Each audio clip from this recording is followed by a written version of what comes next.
दोस्तों, इन नन्ही नन्ही कहानियों में हमारी संस्कृति की कितनी ही गाथाएं छुपी हुई हैं। इसीलिए अक्सर ही ये कहानियाँ हमारे मन को छू जाती हैं।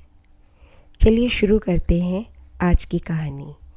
आज की कहानी का नाम है अपने पराए। फ़ोन की घंटी तो सुनी, मगर आलस की वजह से रजाई में ही लेटी रही। आज उसके पति राहुल को आखिर उठना ही पड़ा। दूसरे कमरे में पड़े फ़ोन की घंटी बजती ही जा रही थी। इतनी सुबह कौन हो सकता है जो सोने भी नहीं देता। इसी चिड़चिड़ाहट में उसने फ़ोन उठाया। हेलो, कौन? तभी दूसरी तरफ से आवाज़ सुनकर सारी नींद खुल गई। नमस्ते पापा।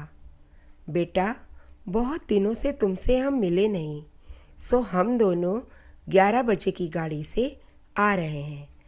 दोपहर का खाना साथ में खाकर हम 4 बजे की गाड़ी से वापस लौट जाएंगे।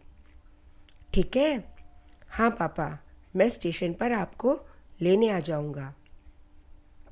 फ़ोन रखकर वापस कमरे में आकर उसने रचना को बताया कि मम्मी पापा 11 बजे की गाड़ी से आ रहे हैं और दोपहर का खाना हमारे साथ में ही खाएंगे।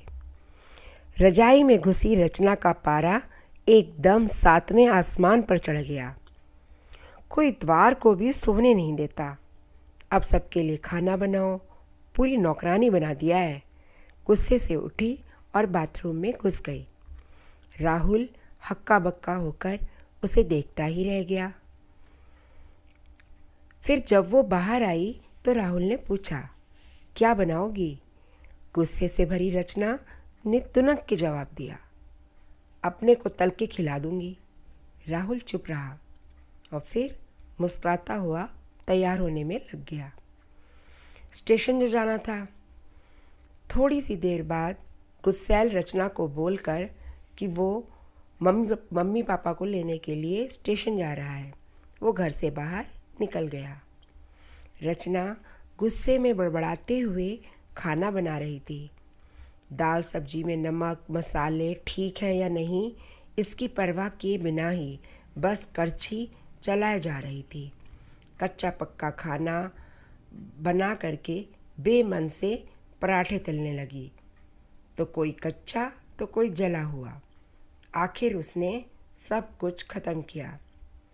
फिर फुर्सत की सांस लेते हुए सोफे पर बैठ गई और मैगज़ीन के पन्ने पलटने लगी।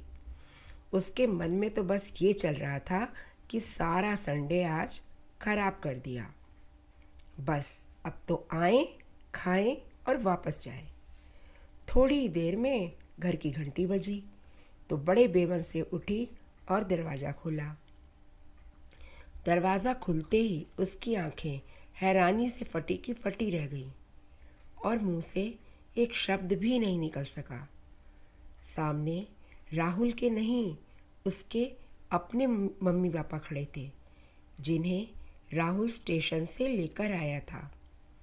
मम्मी ने आगे बढ़कर उसे गले से लगाया और फिर ज़ोर से झंझोड़ दिया। अरे क्या हुआ? इतनी हैरान परेशान क्यों लग रही हो? क्या राहुल ने बताया नहीं कि हम आ रहे हैं? अब तो जैसे मानो रचना की नींद टूटी हो। नहीं मम्मी, इन्होंने तो बताया था, पर चलिए अच्छा आप अंदर तो आइए। उधर राहुल अपनी मुस्कुराहट रोक नहीं पा रहा था।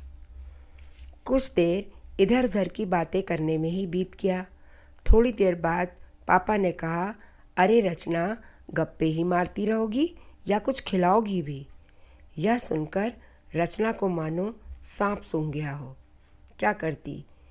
बेचारी को अपने हाथों से ही बनाए अधपक्के और जले हुए खाने को परोसना पड़ा। मम्मी पापा खाना तो खा रहे थे, मगर उनकी आंखों में एक प्रश्न था जिसका वो जवाब ढूंढ रहे थे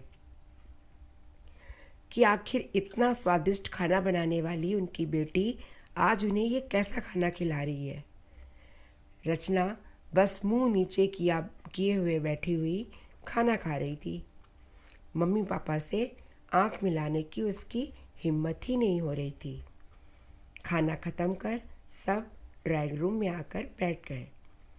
राहुल, कुछ काम है, मैं भी आता हूँ, ये कहकर थोड़ी देर के लिए बाहर निकल गया।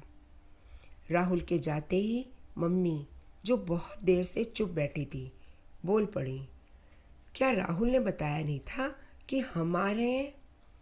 तो अचानक रचना के मुंह से निकल गया, नहीं मम्मी, उसने तो सिर्फ ये कहा था कि मम्मी पापा आ रहे, लंच पर आ रहे हैं। मैं समझी कि उसके मम्मी पापा आ रहे हैं। फिर क्या था, रचना की मम्मी को समझने में देर ही नहीं लगी कि आखिर मामला क्या है।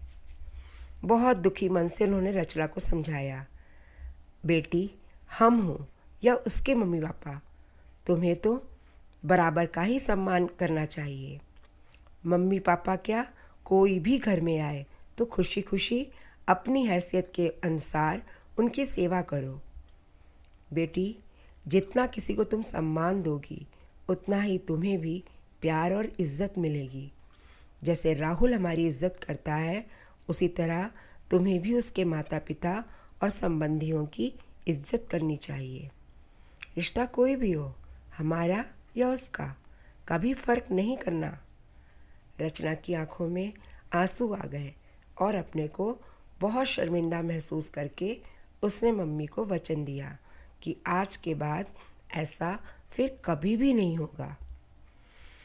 निश्चित ही हमें विचार करना होगा, क्योंकि ये घटना ज़्यादातर घरों में होती ही रहती है। हम ही अपने बुजुर्ग माता पिता का सम्मान नहीं करेंगे तो हमारा सम्मान कौन करेगा? हम और आप भी तो एक दिन बूढ़े होंगे। सोचिए, तब अगर यही काम हमारे बच्चे भी हमारे साथ करेंगे तो क्या हमें अच्छा लगेगा? नहीं ना। तो फिर आइए हम सब मिल कर के समाज, राष्ट्र और देश ही नहीं बल्कि पूरी दुनिया को एक नई दिशा दें, जो कि हमारी संस्कृति, हमारी सभ्यता और हमारी परंपरा को उजागर करे। कैसी लगी हमारी आज की कहानी? कमेंट बॉक्स में लिखकर अवश्य बताइएगा।